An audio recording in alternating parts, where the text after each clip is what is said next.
और देखिए इस बीच एक और खबर खैरसौ से, जहां पर रूस का विध्वंसक हमला हुआ है।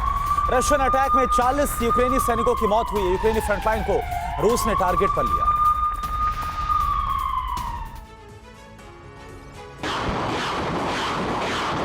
खैरसौ वही इलाका है जहां से रूसी सेना ने पीछे हटने का फैसला किया था। रणनीति यह थी कि पीछे हटने के बाद यहां पर जोरदार हमला किया जाएगा और यूक्रेन से यह इलाका छीन लिया जाएगा। लेकिन पुतिन की ये चाल भी नहीं चली और तब से लेकर अभी तक रूस खैरसौ में पलटवार कर रहा है। ताजा रिपोर्ट यही कि खैरसौ में रूस ने विध्वंसक हमला किया है। इस बार यूक्रेन को नुकसान हुआ है।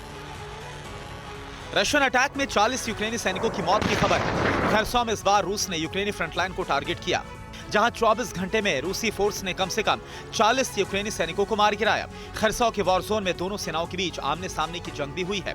यूक्रेन के काफी सारे सैन्य साजो सामान भी रूसी हमले में नष्ट हो गए हैं।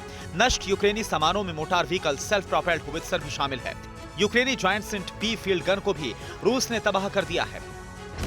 यानी यूक्रेन को इतना नुकसान होने के बावजूद खैरसौ की बाजी अभी भी यूक्रेन के हाथ में है। यही वजह है कि रूस पहले से ज्यादा आक्रामक है। यूक्रेन की आर्मी रूसी माइंस को लगातार तबाह कर रही है। अमेरिकी रिमोट सिस्टम से भारी मदद इस सिलसिले में मिल रही है। रूस ने कई जगहों पर बिछा रखी है माइंस, जिसे अब यूक्रेन की आर्मी तबाह कर रही है। रूस की सेना पूर्वी यूक्रेन में काफी बढ़त बना चुकी है। डॉनबास रीजन के अधिकांश इलाकों पर रूस का कब्जा हो चुका है। वहां रूसी सेना मौजूद है, लेकिन अब इन रूसी कब्जे वाले इलाकों पर यूक्रेनी सेना टैंकों और आर्टिलरी से प्रहार कर रही है। रूसी कमांड पोस्ट को टारगेट कर रही है। वॉरजोन में आगे बढ़ रहे यूक्रेनी टैंकों के लिए रूसी सेना ने माइंस बिछा रखी है। रूसी माइंस की चपेट में आने से यूक्रेन के कई टैंक बर्बाद हो गए, जिसके बाद यूक्रेनी सेना रूसी माइंस को डिफ्यूज कर रही है। इसके लिए वो अमेरिकी रिमोट डिमाइनिंग सिस्टम का इस्तेमाल कर रही है। यूक्रेन ने अमेरिकी रिमोट डिमाइनिंग सिस्टम के एक्शन का वीडियो जारी किया, जिसमें डिमाइनिंग सिस्टम यूक्रेनी टैंकों का रूट क्लियर करते हुए आगे बढ़ता जा रहा है। पूर्वी यूक्रेन के डोनेट्स्क के उलेदर में रूस और यूक्रेन के बीच सबसे विनाशकारी जंग छिड़ी है। रात के अंधेरे में रूस की एयरबॉर्न ट्रूप्स ने क्लस्टर बमों की बौछार कर कोहराम मचा दिया। इस हमले में यूक्रेनी आर्म फोर्स के ठिकानों पर भीषण तबाही का दावा किया गया है। और इस बीच आपको बता दें, यूक्रेन पर रूस का विध्वंसक प्रहार सामने आया है। रूस के लाइट इन्फेंट्री व्हीकल टॉस-1 का कोहराम, रूस के Su-25 फाइटर जेट का ताबड़तोड़ हमला, यूक्रेनी मिलिट्री सेंटर पर अटैक किया है। रूसी हमले में यूक्रेन के कई बख्तरबंद व्हीकल नष्ट हो गए।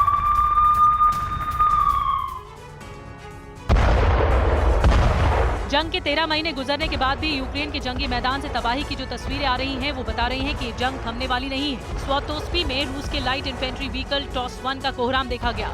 यहाँ टॉस-1 ने घंटों तक यूक्रेनी ठिकानों पर जबरदस्त वार किया है। आग उगलने वाले टॉस-1 से रूस ने यूक्रेन की कई बख्तरबंद गाड़ियों को जलाकर राख कर दिया। रूसी हमले के बाद पूरा इलाका धुआं-धुआं हो गया। धमाकों से आसमान दहल उठा। वहीं दूसरी तरफ रूसी सेना के ब्रह्मास्त्र Su-25 अटैक एयरक्राफ्ट ने जंग में विनाशकारी हमलों से यूक्रेनी खेमे में खलबली मचा दी। Su-25 फाइटर ने यूक्रेन के मिलिट्री सेंटर पर धावा बोला। वो मिलिट्री सेंटर जहां यूक्रेनी सेना के मारक हथियार जमा किए गए हैं, यानी यूक्रेन के पावर सेंटर को ही Su-25 अटैक एयरक्राफ्ट ने निशाना बनाया और धुआं-धुआं कर दिया। दावा है कि इस हमले में यूक्रेन को भारी नुकसान का दावा किया गया है। इस हमले में कई बख्तरबंद व्हीकल नष्ट कर दिए गए हैं। जंग में एक तरफ रूस यूक्रेन के आर्म डिपो नष्ट कर रही है, तो दूसरी तरफ तेजी से घातक हथियारों का प्रोडक्शन भी बढ़ा रहा है।